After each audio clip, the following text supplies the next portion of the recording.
பொருட்கள் உட்பட எல்லாத்தையும் போன 2 வீடியோலாம் பார்த்தோம். இதை தொடர்ந்து மூன்றாவதாக இந்த வீடியோவில் 3வது காலம் 4வது காலம் ரெண்டுமே ஒரே வீடியோவில் பார்க்க இருக்கும். நீங்கள் முதல் 2 காலம் என்ன அப்படி தெரிஞ்சுக்கணுன்னா அந்த வீடியோவை பார்த்துட்டு வாங்க. இது 3வதும் 4வது காலமும் சேர்த்து இந்த வீடியோவில் வர இருக்குது. இன்றைக்கி நாம் இந்த வீடியோவில் என்ன பார்க்க போகிறோம் அப்படின்னா, இறைவனுடைய திருமேனிக்கு நாம் என்ன பொடியை சாற்றணும், எந்த புகையை கொண்டு இந்த 3வது காலத்துலேயும் 4வது காலத்துலையும் என்ன புகை போடணும், அப்படி பல்வேறு விஷயங்களை பார்க்க போகிறோம். இந்த 3வது காலம் அப்படின்றது இரவு 12 மணிக்கு துவங்குது. இதில் இறைவன் லிங்கோத்பவராக நமக்கு காட்சி கொடுக்குறாரு.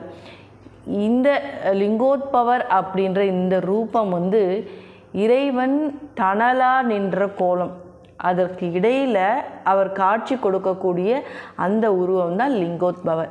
இந்த லிங்கோத்பவரை அம்பிகை வழிபட்ட காலம்தான் இந்த 3வது காலம்.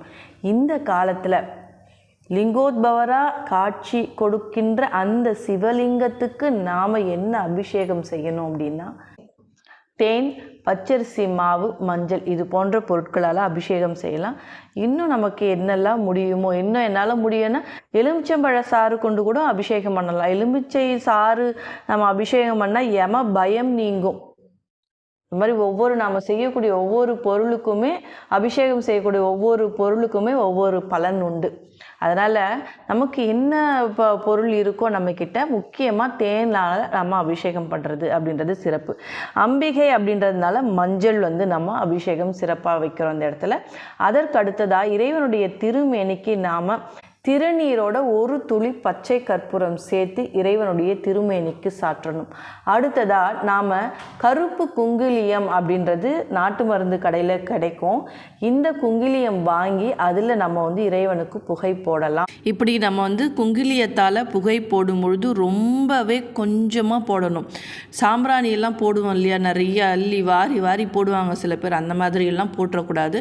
சும்மா ரொம்ப லைட்டாக ஒரு 2 சிட்டிகை அளவுக்கு போட்டு இறைவனுடைய திருமேனிக்கு காட்டிட்டு மீதம் நம்ம சாம்பிராணி புகை காட்டிக்கலாம்.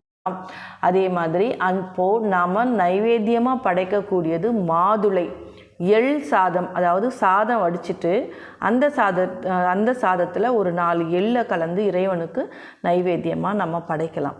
இப்படி செஞ்சுட்டு இறைவனுக்கு அருகம்புல்லாலையும் தாழம்பூவாலையும் நம்ம அர்ச்சனை செய்யலாம். இறைவனுடைய திருமேனியில் தாழம்பூ, அவருடைய தலையில் இந்த தாழம்பூவை சூட்டலாம். இந்த ஒரு காலத்தில் மட்டும்தான் தாழம்பூ அப்படின்றது பூஜைக்கு ஏற்றதாக அமையுது. மற்றபடி வேறு எந்த நேரத்துலையுமே தாழம்பூ பூஜையில் நம்ம வைக்க மாட்டோம் இல்லையா.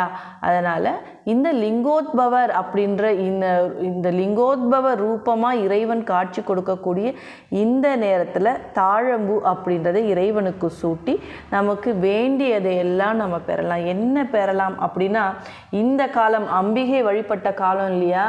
நமக்கு என்ன வேணும் அப்படின்னா நம்ம யார்கிட்ட போய் முதல்ல முறையிடுவோம், அம்மா எனக்கு இது வாங்கித்தாமா, அப்பா கிட்ட கேட்டு வாங்கித்தாமா நம்ம சொல்லுவோம் இல்லையா வீட்டில் கூட. அதே தான். அப்போது நமக்கு இந்த காலத்தில் நம்ம இறைவனை வழிபட்டால் சகல செல்வங்கள், ஞானம், மோட்சம் கிடைக்கும். இன்னும் உங்களுக்கு என்னெல்லாம் வேணும்னு நினைக்கிறீங்க அது எல்லாத்தையுமே நீங்கள் கேட்டிங்கன்னா நமக்கு என்ன வேணுமோ அதை இறைவன் நமக்காக அருள் பாலிக்கக்கூடிய தருணம் தான் இந்த லிங்கோத்பவராக காட்சி கொடுக்கக்கூடிய 3வது காலம். சரி, அடுத்ததாக நாம் 4வது கால பூஜைக்கு போகலாம். இந்த 4வது காலம் பார்த்திங்கன்னா 3 மணிக்கு மேலே நம்ம செய்யக்கூடிய காலம். இந்த காலத்தில் இறைவன் சிவரூபமாகவே நமக்கு காட்சி கொடுக்குறாரு. இந்த காலத்தில் நாம் தேவர்கள், மனிதர்கள், சகல ஜீவராசிகள், எல்லா ஜீவராசிகளுமே இறைவனை இந்த நேரத்தில் வணங்குவதற்கு உகந்த நேரம். இப்போ இல்லை, எப்பவுமே சதா சர்வ காலமும் இந்த 3 மணிக்கு மேலே எழுந்து நம்ம இறைவனோடு நம்ம பேசக்கூடிய நேரம் அப்படின்னாலே இந்த நேரம் தான், இந்த 4ஆம் காலம் தான். ஆக இந்த நேரத்தில் தேவர்கள், மனிதர்கள், சகல ஜீவராசிகளும் வணங்கக்கூடிய நேரம். இங்கே என்ன நம்ம அபிஷேகம் செய்ய, முக்கியமாக நாம் செய்யக்கூடியது கரும்பு சாறு. இந்த கரும்பு சாறில் நீங்கள் கடையில் கேட்கும் பொழுது இஞ்சி எல்லாம் போட்டு கலந்து சாறு எடுத்து கொடுப்பாங்க இல்லையா. நம்ம முதல்ல கடைக்காரர்கிட்ட சொல்லி அவர்கிட்ட அந்த லெமனோ இல்லை இஞ்சி இதெல்லாம் வைக்காமல் நம்ம அரைச்சி கொடுக்க சொல்லி வாங்கிடணும். ஏன்னா இறைவன் திருமேனிக்கு அபிஷேகம் செய்யக்கூடிய செய்யக்கூடியது அப்படின்றதுனால வெறும் கரும்பு மட்டும் எடுத்து சாறு கொடுக்க சொல்லிவிடுங்க. ரொம்ப நல்லது, விசேஷம் கரும்பு சாறால் அபிஷேகம் பண்ணுறது அப்படின்றது. அதுக்கடுத்தது பழங்கள், என்ன பழம் இருக்கோ அந்த பழச்சாறு கொண்டு அபிஷேகம் செய்யலாம், பாலால் அபிஷேகம் செய்யலாம். அதே மாதிரி பொட்டு வைக்கலாம் அப்படின்னா சந்தனம், இந்த சந்தனத்தோடு கொஞ்சமாக புணுகு எடுத்து கலந்து இறைவனுக்கு பொட்டாயிடலாம். இந்த நேரத்தில் நாம் லவங்க புகை போடலாம். இது நான் ஏற்கனவே சொன்ன மாதிரி நெருப்பெல்லாம் பற்ற வச்சு லவங்க புகை போட வேண்டாம். கற்பூரம் எரியுது இல்லையா, அந்த கற்பூரத்தில் ஒரே ஒரு லவங்கத்தை போட்டாலே போதும்.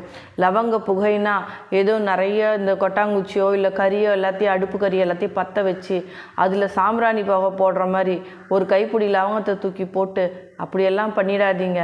கற்பூரம் நமக்கு சாமிக்கு காட்டுறோம் இல்லையா, அப்போது ஒரு லவங்கத்தை அந்த கற்பூரத்தில் போட்டு அந்த புகை பரவச்சுனாலே போதும். சரியா? அதுக்கடுத்ததாக கருநொச்சி கிடைக்குதுன்னா பாருங்கள், இப்போலாம் நொச்சி எங்கே பார்த்தாலும் கிடைக்குது. அதில் இந்த நீல கலரில் ஒரு மலர் வரும் இந்த நொச்சியில். அந்த கருநொச்சியாக இருந்தாலும் சரி, இல்லைன்னா நீலோத்பவ மலர் அப்படின்னு ஒன்று இருக்கும். இந்த நம்ம கதம்ப பூலாம் கட்டுவாங்க இல்லையா, அதில் பார்த்திங்கன்னா ப்ளூ கலரில் ஒரு பூ இருக்கும். அந்த பூ தான் நீலோத்பவ மலர்.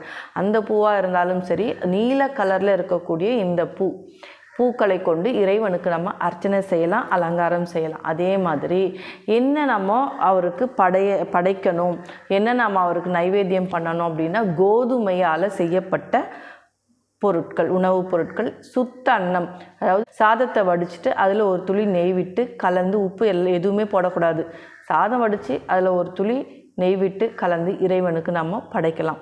இதுதான் 4வது காலம் பூஜை செய்யக்கூடிய முறை. ஒவ்வொரு காலத்துக்கும் ஒவ்வொரு நேரம் அப்படின்றது குறிப்பிடப்பட்டிருக்கு. இந்த 3வது காலமும் 4வது காலத்தில் நம்ம எப்படி பூஜை செய்யணும் அப்படின்றத இந்த வீடியோவில் நீங்கள் பார்த்துருப்பீங்க. இந்த 3வது காலம் 4வது காலம் பார்த்து எனக்கு இந்த வீடியோ ரொம்ப பிடிச்சிருக்கு. முதல் காலம் 2வது காலம் எப்படி என்ன பண்ணணும் அப்படின்னு சொல்லி கேட்டிங்கன்னா, அதுக்கு நான் ஏற்கனவே ஒரு வீடியோ போட்டிருக்கேன். 2 வீடியோ தனித்தனியாகவே கொடுத்துருக்கேன். அந்த வீடியோவை பார்த்துட்டு அதுக்கப்புறம் 3வது 4வது காலத்தையும் பார்த்து எப்படி பூஜை செய்யணும் அப்படின்றத கண்டினியூ பண்ணுங்கள். இதுக்கு இன்றைக்கே நீங்கள் எல்லாத்தையும் நம்ம வாங்கி வச்சுட்டா தான் இரவு முழுக்க பூஜை செய்யறதுக்கு ரொம்ப வசதியாக இருக்கும். ரொம்ப கால தாமதமாக இந்த வீடியோ போடுறேன். அடுத்த வீடியோவில் சந்திக்கலாம். நன்றி, வணக்கம்.